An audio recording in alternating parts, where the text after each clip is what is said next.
Hi friends, welcome to நம்ம brain தமிழா. இன்னைக்கு நாம் டிஎன்பிஎஸ்சி குரூப் 4க்கான தமிழ் பாடப்பகுதியிலிருந்து 8 தொகை சம்பந்தமான நூல்கள் பற்றி சில தகவல்களை பார்க்கலாம்.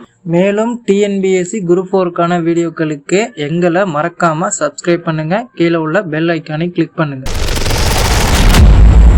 முதலாவதாக எடுத்துக்கிட்டிங்கன்னா 8 தொகை நூல்கள்னா என்னென்ன நூல்கள்னு பார்த்துக்கலாம். நற்றிணை, புறநானூறு, அகநானூறு, ஐங்குறுநூறு, குறுந்தொகை, கலித்தொகை, பதிற்றுப்பத்து மற்றும் பரிபாடல். இந்த 8 நூல்களும் 8 தொகை நூல்கள்.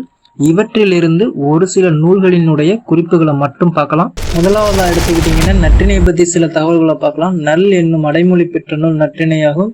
இந்நூல் 400 அகவற்பாக்களை கொண்டுள்ளது. சங்ககால புலவர் பலரால் பாடப்பெற்ற நூல் இது. இந்நூல் 9 அடி சிறுமையும் 12 அடி பெருமையும் கொண்டுள்ளது. இந்நூலுக்கான கடவுள் வாழ்த்து பாடலை பாடியவர் பாரதம் பாடிய பெருந்தேவனர் ஆவார். இந்நூலை தொகுப்பித்தவர் பன்னாடு தந்த மாறன் எழுதி. இந்நூல் அகப்பொருள் பற்றி கூறுகிறது. இரண்டாவதாக பார்த்துக்கிட்டிங்கன்னா புறநானூறு. இந்நூல் புறப்பொருள் பற்றி கூறுகிறது. இந்நூலினை புறப்பாட்டு எனவும் புறம் எனவும் கூறுவர். இந்நூல் 400 அகவற்பாக்களை கொண்டுள்ளது. இந்நூலில் 11 திணைகள் பற்றியும் 65 துறைகள் பற்றியும் கூறப்பட்டுள்ளது. இந்நூல் தமிழரின் உயரிய வாழ்வில் சிந்தனைகளை கருவூலமாக கொண்டு விளங்குகிறது. இந்நூலுக்கான கடவுள் வாழ்த்து பாடலை பாடியவர் பாரதம் பாடிய பெருந்தேவனர் ஆவார். இந்நூலை தொகுப்பித்தவர் பெயர் அறியப்படவில்லை. அடுத்ததாக பார்த்துக்கிட்டிங்கன்னா ஐங்குறுநூறை பற்றி பார்க்கலாம்.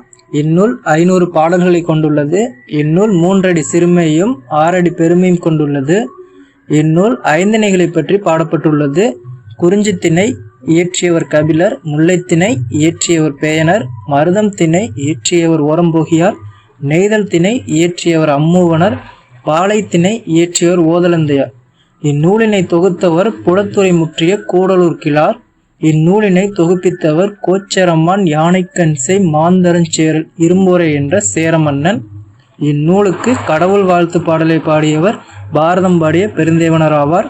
அடுத்ததாக பார்த்துக்கிட்டிங்கன்னா கலித்தொகை. தமிழ் பழங்குடியின் தனி பெருஞ்சிறப்பிற்கு எடுத்துக்காட்டாக திகழ்கின்ற சங்க இலக்கியம் கலித்தொகையாகும். கற்றறிந்தோர் இயத்தும் களி என்று போற்றப்படுகிறது. இந்நூலில் 5 திணைகள் பற்றி பாடப்பட்டுள்ளது. இந்நூல் அகப்பொருள் பற்றி பாடப்பெற்ற நூலாகும். மேலும் வீடியோக்களுக்கு சப்ஸ்கிரைப் பண்ணுங்க. கீழே உள்ள பெல் பட்டனை கிளிக் பண்ணுங்க.